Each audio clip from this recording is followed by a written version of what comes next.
Hi fifth years, so today we're going to look at the new chapter of complex numbers. This is chapter number 12 on your Active Maths 4 book, page 280. Now, complex numbers is essentially looking at problems that involve the square root of negative numbers. Now, we've come across a couple of times when I asked you to put into the calculator the square root of a negative number and it comes up as math error. So quick look at that again. So if I have the square root of 9, for example, that comes out as 3, lovely.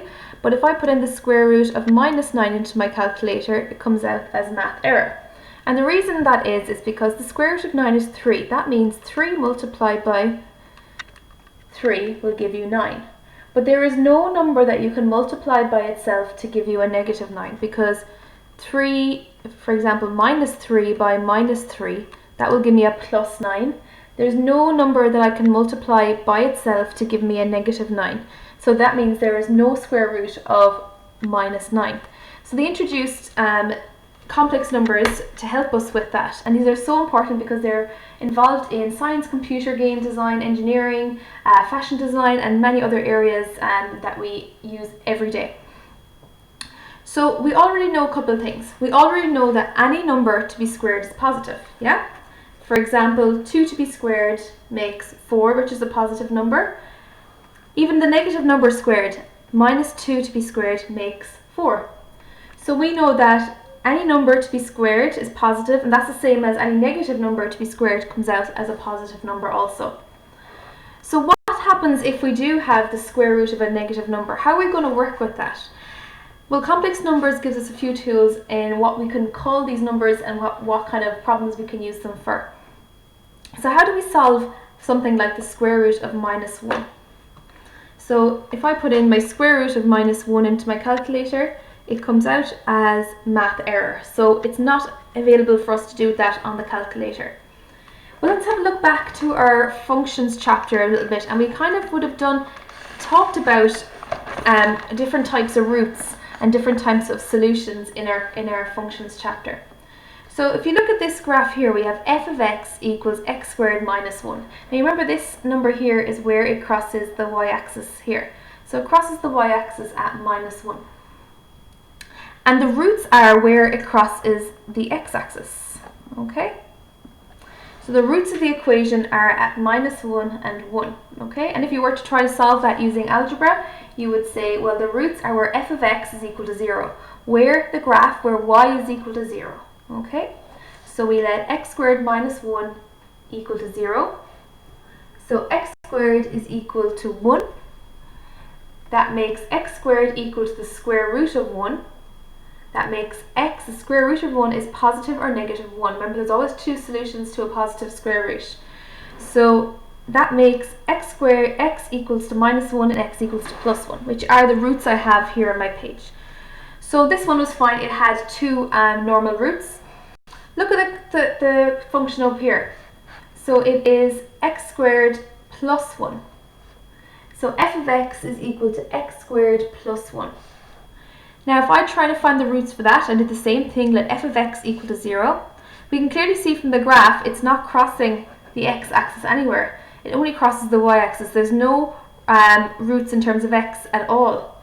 But let's look at algebra. Well, x squared plus 1 is equal to 0. That means x squared is equal to minus 1. So x is equal to the square root of minus 1. Now we know the square root of minus 1, we get math error when we do that. There are no real solutions to that. We also came across these kind of things in our algebra section when we were looking at the discriminants for the quadratic equations. So if we have an equation in the form of ax squared plus bx plus c is equal to 0, then if we look at the discriminant of b squared minus 4ac, so taking the number in front of x to be squared minus 4 times the number in front of x squared by c.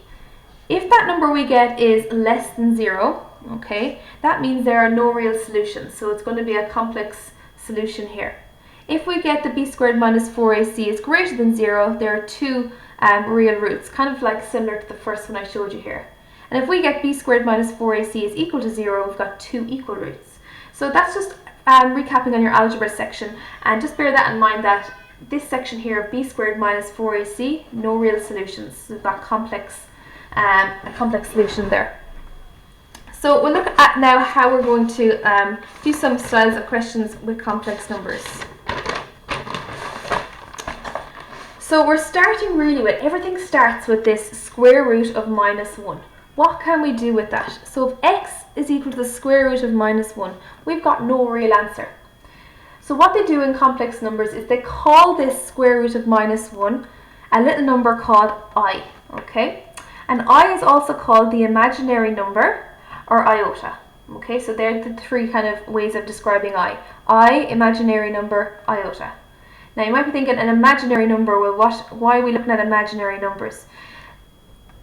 They are not a real number, but they do have very, very stark consequences for a lot of our questions and problems in maths, okay? So they're quite important to be able to use. So our solution for the square root of minus 1 we call I. So it's very important to remember this. The square root of minus 1 is equal to I.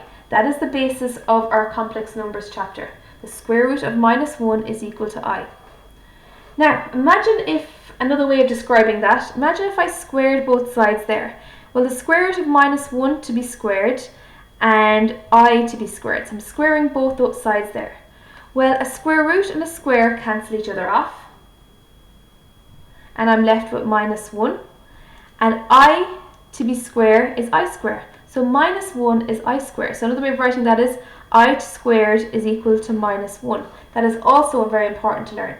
So the two things we need to know at the start of our complex numbers chapter is I is the same as minus the square root of minus 1, and I squared is equal to minus 1. If you know those two things, you can do the majority of the questions we have in the first half of our chapter. So let's look at how we would use this information to solve some problems in the complex number chapter.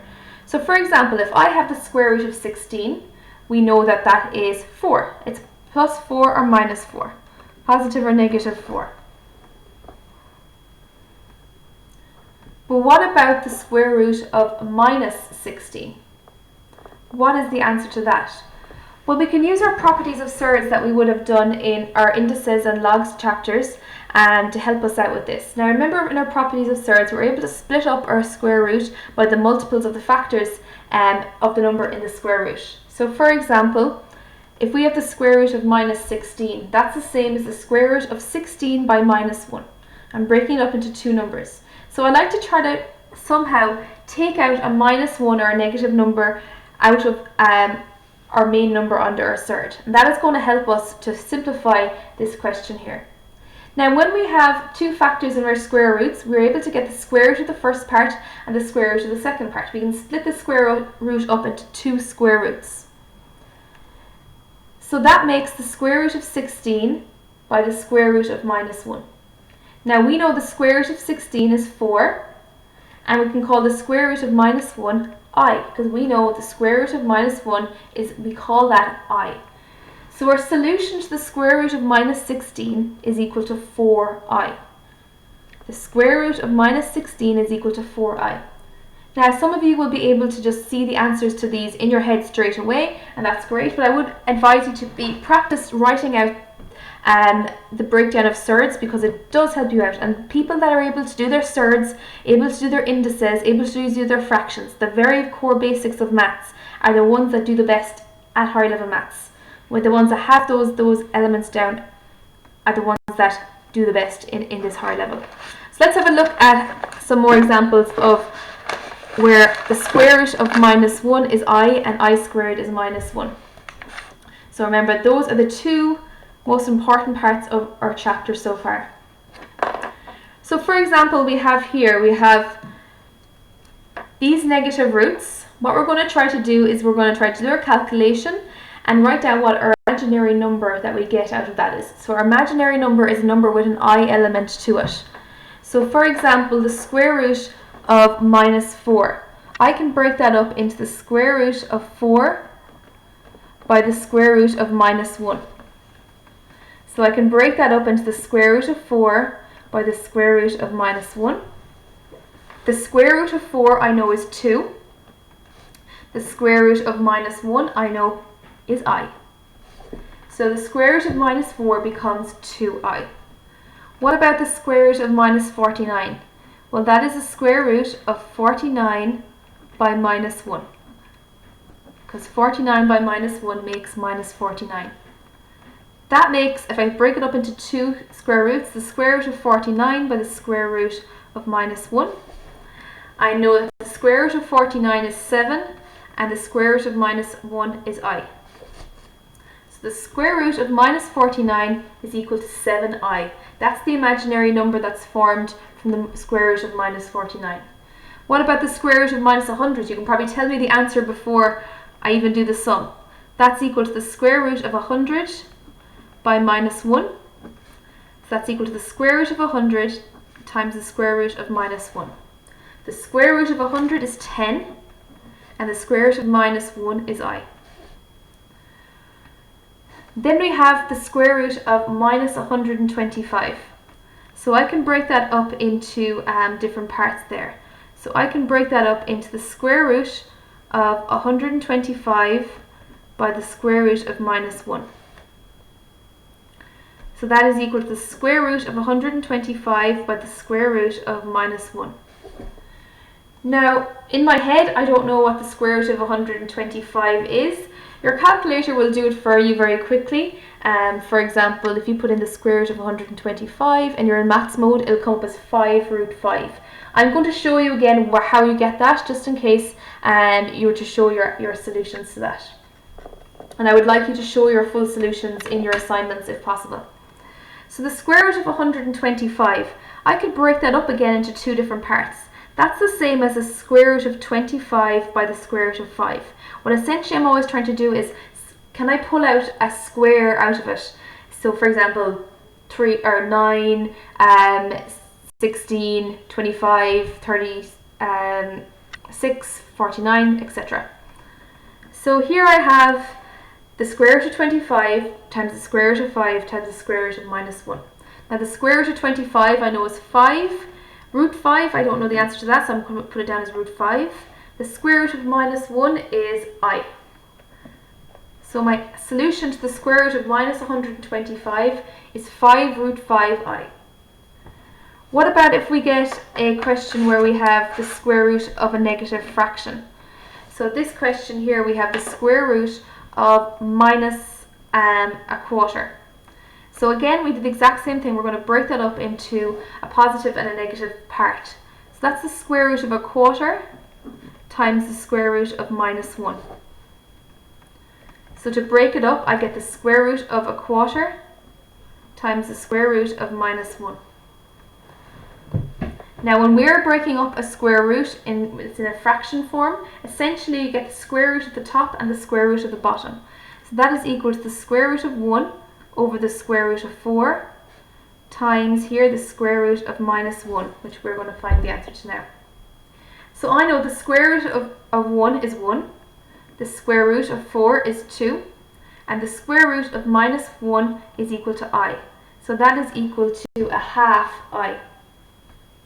So the square root of minus a quarter is equal to a half I. You could also write that as 1 by I is I over 2. You could also write it like that. What about a decimal form? Can we get an imaginary solution to a negative decimal root? So exact same thing, we've got the square root of minus 0.125. That is equal to the square root of 0.125 times minus 1. So that is equal to the square root of 0.125 times the square root of minus 1. So on your calculator you can just put that in. So the square root of 0.125 comes out as root 2 over 4. So my solution to that is root 2 over 4 for this part, and the square root of minus 1 we know is I. So you can write that I kind of in the middle on the outside, or you can just write it on with the top part. So the square root of 2i over 4. Different ways of writing your solution there. They all have the same value. What about the square root of 72? Okay, of minus 72. So again, we're going to break that up into a positive part and a negative part. So that's the square root of 72 times minus 1. That is equal to the square root of 72 times the square root of minus 1. Let's break 72 up into into more simplified third for us. Is there any square that I could take out of 72? Well, what is 72 divided by 2? 72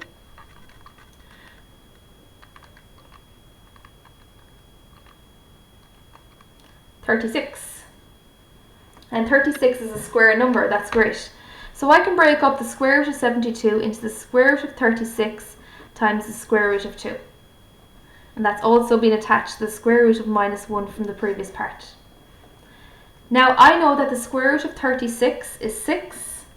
The square root of 2, I'll leave it in third form as root 2. And the square root of minus 1 is equal to I. So I've got 6 root 2I. Okay, so let's have a look at a further part of this then.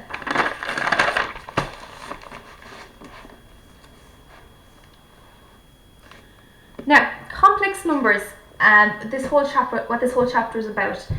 They are numbers that consist of a real part and an imaginary part. Okay, so our imaginary part will be part of the real numbers. So we know all the real numbers, positive, negative, whole numbers. You also have your decimals, your fractions, and they are all your real numbers there. And it also consists of an imaginary part, and this is a part that has an I value with it, like we've just shown you there from our square root of our negative numbers. So an example of a complex number would be something like 2 plus 3i. It's got a real part and it's got an imaginary part. And we'll be looking at that in the next video to come. The set of all complex numbers is denoted by the symbol C here. So like our real numbers here, they're denoted by R. Complex numbers are denoted by C. And they're often also denoted by the symbols. You know, like every chapter has their own kind of letters relating to what the chapter is about. So in this chapter, like in algebra, we use X's a lot. In our sequences and series, they used a lot of A's and B's. And in this section here, we're going to use a lot of Z's. So Z, Z1, Z2, etc. They're used a lot in our complex numbers. And also some Greek letters are used, such as this W shape here, which is omega. Okay? So if we look at a style of a question here, it relates to kind of the functions graph I showed you a while ago. If we have z squared plus 36 is equal to 0. So we'll do this part of the question first. And we have to solve this equation. Well, it's just exactly like a quadratic equation that we were used to solving before. Okay, so what we're going to do is we're going to get z squared on its own. So we've got z squared is equal to minus 36. Then to get z, we will get the square root of that. That's the square root of minus 36. And now I know how to simplify that into an imaginary number. So that becomes z is equal to the square root of 36 times the minus 1. So that's z is equal to the square root of 36 by the square root of minus 1. So that z is equal to the square root of 36 is 6 and the square root of minus 1 is I. So our solution to that is z is equal to 6i. Let's look at another example here. So where we have z squared plus 16 over 9 is equal to 0. So just like the last one, we're going to find out what z is equal to. So I'm going to bring over this 16 over 9 over here. So I get z squared is equal to minus 16 over 9. So z will equal to the square root of minus 16 over 9. Now we want to split that up into a positive and negative part. So z will equal to the square root of 16 over 9 times minus 1.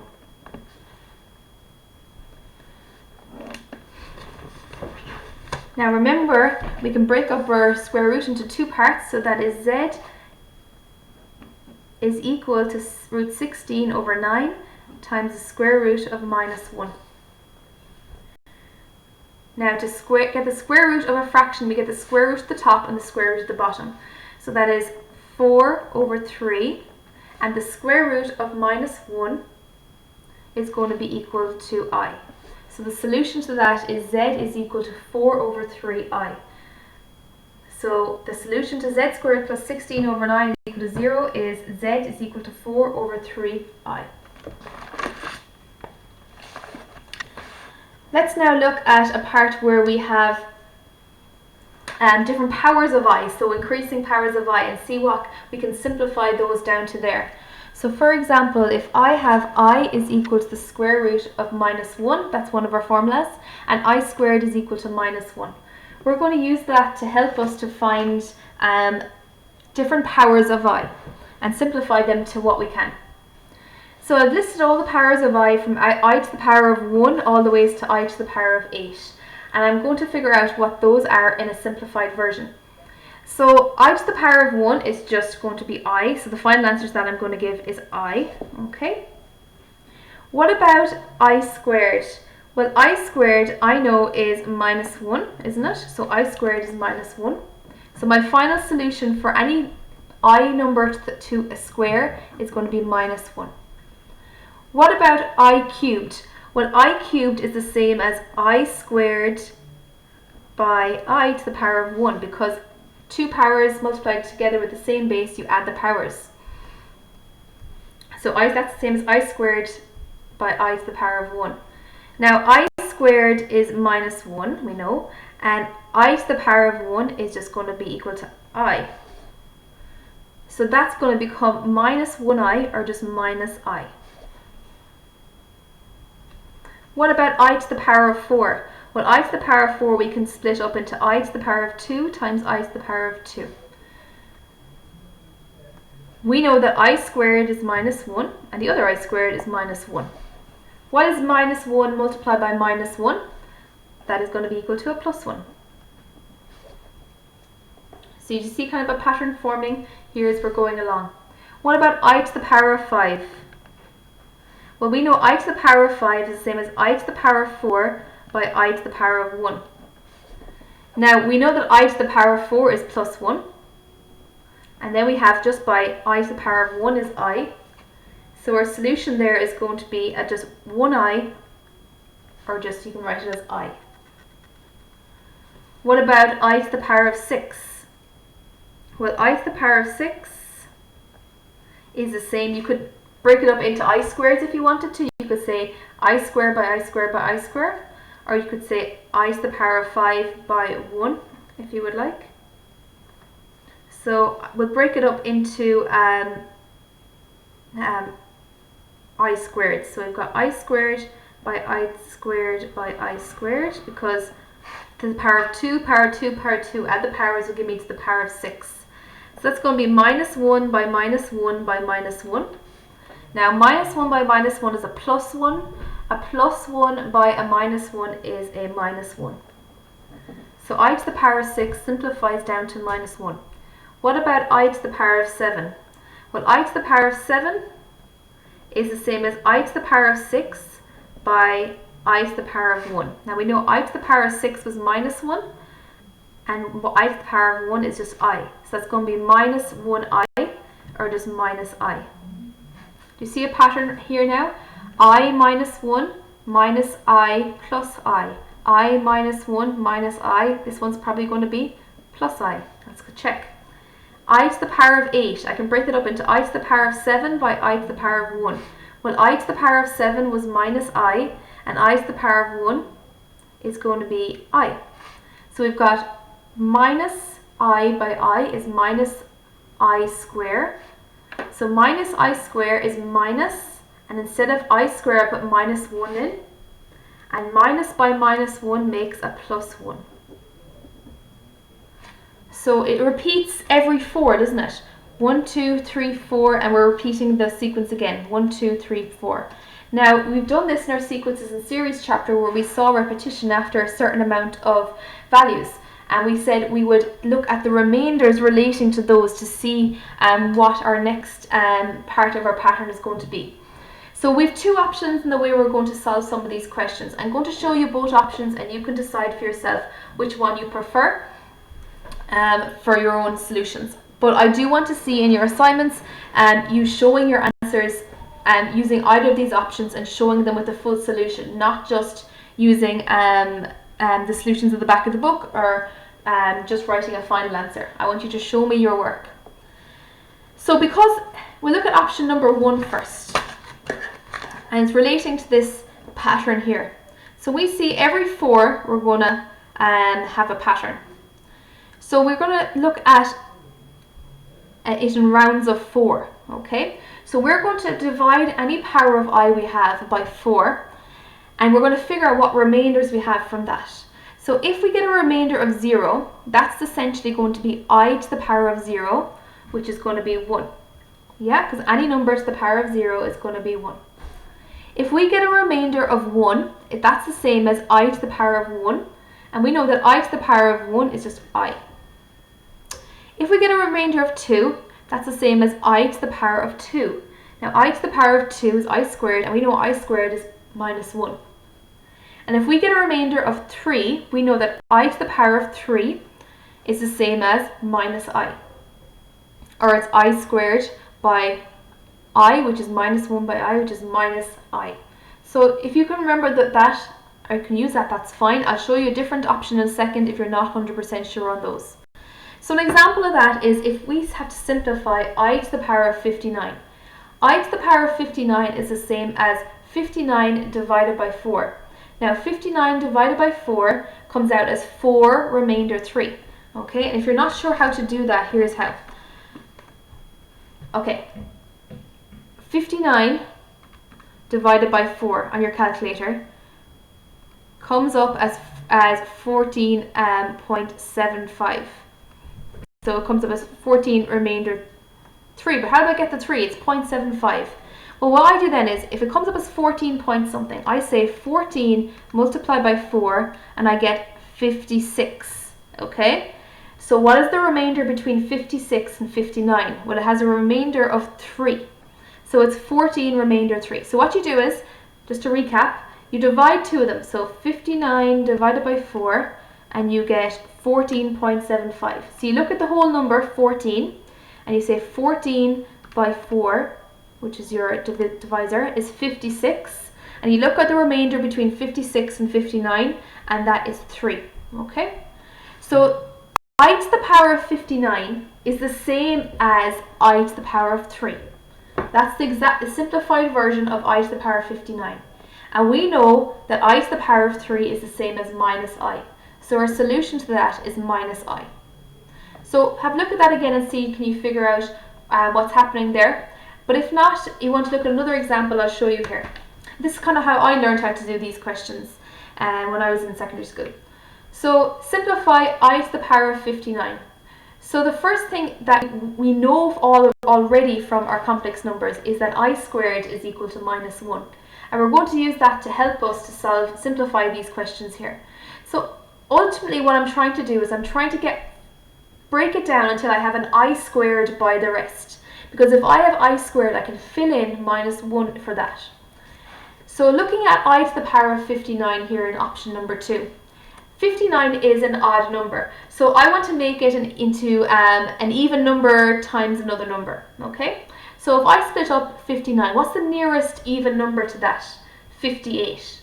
So I can break I to the power of 59 into I to the power of 58 by I to the power of 1, because that is the same as I to the power of 59. So split to make it an even. If it's already an even number, you don't have to worry about that step. Now I said to you I want to get it in terms of I square, because I know I square is minus 1. So how would I break up 58 to make it an I square? Well, 58 divided by 2 is equal to 29. So I to the power of 58 is the same as I square to the power of 29. Remember your laws of indices. The power to a power, you multiply the two numbers. That's the same as I to the power of 58. So I have I to the power of 2 to the power of 29 times that I from here. And I'm going to now figure out what that solution is. So I know that I square is equal to minus 1. So that's minus 1 to the power of 29 times that I value from the last part. Now, how do you know what a negative number, a negative 1 is to a power? Well, the easiest way to think about it is if you have, like, for example, minus 1 to the power of 6. 6 is an even number, and you're going to get, so you've got to make sure it's in brackets in your calculator, minus 1 to the power of 6, you're going to get as a positive 1. What if I have minus 1 to the power of 7, an even number, or not number, that comes out as negative 1. So when you put a negative number to an even power, it comes up positive. If you put a negative number to an odd power, it comes up a negative. So because 29 is an odd number, minus 1 to the power of 29 is going to come out as minus 1. If it was an even number, it would come out as a plus 1. And that's being multiplied by that I as well here. So minus 1 by I is minus 1I is minus I altogether. Same answer as over here. You may think that this one is easier, but what I would suggest is you know how to do this one, because on the day of the exam, are you going to remember that it is divisible by 4? That it's a pattern or that repeats every 4. Think about, are you going to remember that? If not, I would make sure that you know how to do this side here also. Okay. So let's look at some more examples of that. So an example here, I'm going to do both options for this question here, is if I have 2 to the power of I, all to the power of 7. So this is in brackets, all to the power of 7 there. Well, we want to simplify that, so we want to make it into, break it down to the simplest form we can.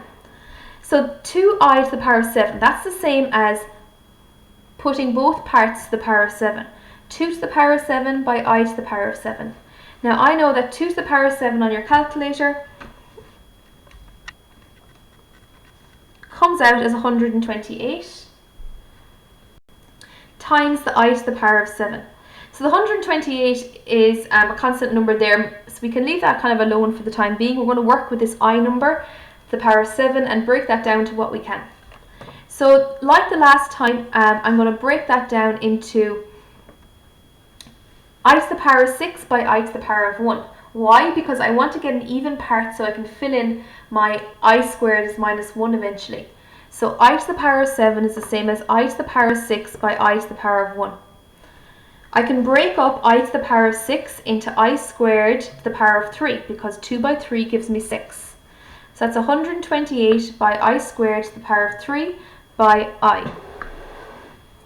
So that's 128. Instead of I, I'm going to put in minus 1, and that's the power of 3 by I. So I have 128. Now, minus 1 to the power of 3. It's going to an odd number, so that's going to make a minus 1 times I. So altogether, minus 128 times minus 1 times I is minus 128I. So have a look at that again and see in slower motion and see, can you make sense of that? I'm going to show you it in option number 2 where we look at the remainders. So I'll write the same question out again. So I have 2I to the power of 7. Now we said that was equal to the same as 128 I7. So this first same 2 steps is the last one there. Now, so it's I to the power of 7. So it's the power of 7 that I'm looking at. And I know that our pattern goes in multiples of 4. So I'm going to take my power of 7 and divide it by 4.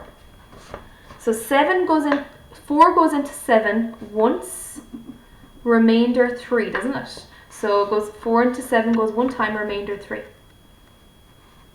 So a remainder of 3 would suggest that we have, that's the same as 128 I to the power of 7 is the same as I to the power of 3. So we're simplifying that down. I to the power of 7 is the same as I to the power of 3. So I to the power of 3 there, we know is going to come up as minus I. So we have 128 times minus I, and that comes out as minus 128I. So that was the second option of solving that question there. Let's look at the last example of this video. This one we have 24I to the power of 93 minus 23I to the power of 27. So we're going to do this in option number 1 way, and I want you to see could you do it in option number 2 as well. So in this case here, the 24 is outside, there's no bracket, so it's I to the power of 93. The 24 is not to the power of 93.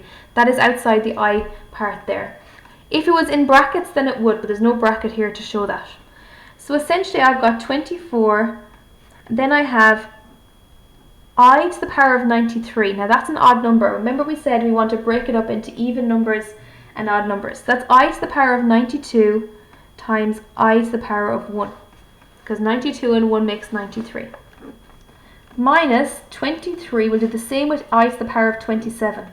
We'll break that up into I to the power of 26 times I to the power of 1. Now we want to get eventually that I squared is minus 1. So let's break these up and simplify them into I squareds. So we've got 24 outside the bracket here. Now 92, what would that be in terms of a power of 2? Well, 92 divided by 2 comes up as 46.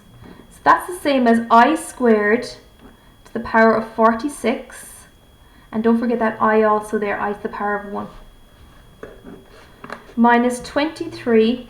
Now I to the power of 26, that's going to be 26 divided by 2 is 13. So that's going to be I to the power of 13, sorry, I to the power of 2 to the power of 13. And don't forget that I to the power of 1 there on the side. So let's simplify that out. So that's 24. Instead of I squared, I'm going to have minus 1 to the power of 46 times I, minus 23. Instead of I squared, I'm going to have minus 1 to the power of 13 times I.